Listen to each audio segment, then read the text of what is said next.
Apakah kamu masih ingat setahun yang lalu, aku tidak memotong stroberi menjadi irisan? Apakah kamu ingin memetik biji dan menanam stroberi setelah dikeringkan? Aku tidak menyangka akan sampai setahun. Stroberi benar-benar tumbuh. Saat itu, aku memasukkan biji stroberi ke dalam kantong plastik, biarkan tunasnya patah. Lebih dari 20 hari telah berlalu, biji stroberi baru saja berkecambah. Aku menanam semuanya di kotak persemaian. Bagian belakangnya akan tumbuh dengan cepat. Hari ke-65, aku memetik 2 bibit dan memindahkannya ke rumah kaca. Kehidupan indah kedua stroberi ini dimulai di sini. Hari ke-185, kedua bibit stroberi ini telah menumbuhkan banyak batang menjalar. Aku baru saja memotongnya. Selain itu, 2 pot dipindahkan. Aku hanya memiliki 3 pot stroberi. Hanya saja batang menjalar ini tumbuh satu demi satu. Kemudian, setelah awal musim dingin, aku memindahkannya ke dalam ruangan, melewati musim dingin. Pada bulan Maret tahun ini, keadaan di dalam pot terlihat seperti ini. Tiba-tiba aku menemukan setelah musim dingin, ternyata ada kuncup bunga di bawah daun stroberi. Batang menjalar ini sebenarnya memiliki kuncup bunga. Agar cepat berbunga dan berbuah, saya akan memangkas daun-daun tua dan batang-batang yang menjalar. Akhirnya, sejumlah besar daun tua telah dibuang. Batang yang menjalar ini tidak boleh dibiarkan.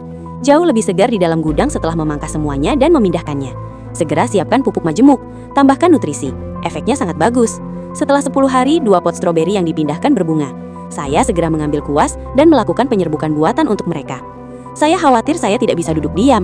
7 atau 8 bunga mekar satu demi satu di belakang buah. Saya menyerbukinya lagi. Sampai kemudian, saya melihat semut dan lebah membantu. Saya tidak peduli dengan mereka. Setelah April, 3 pot stroberi ini langsung berbuah lebat. Batang yang menjalar ini telah tumbuh banyak lagi.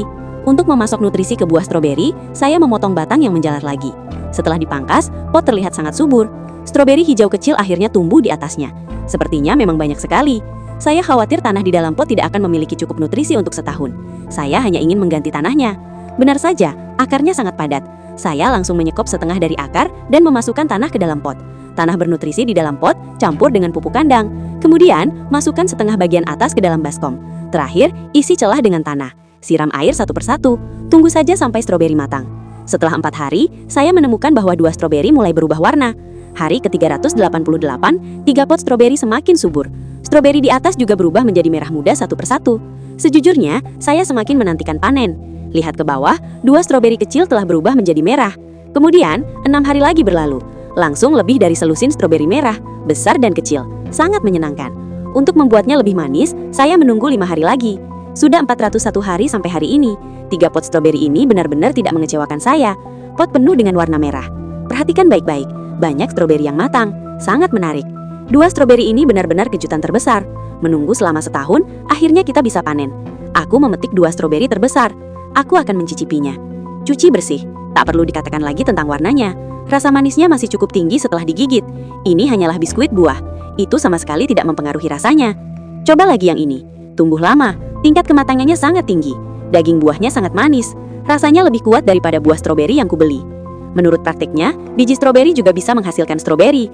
Hanya saja siklusnya terlalu panjang. Tidak disarankan untuk dicoba. Biar kutunjukkan stroberi yang kutanam di kolam bunga 2 tahun lalu. Tahun ini juga membawa panen besar. Sepotong merah. Aku tidak bisa menghabiskannya sama sekali. Kurasa ini seharusnya semacam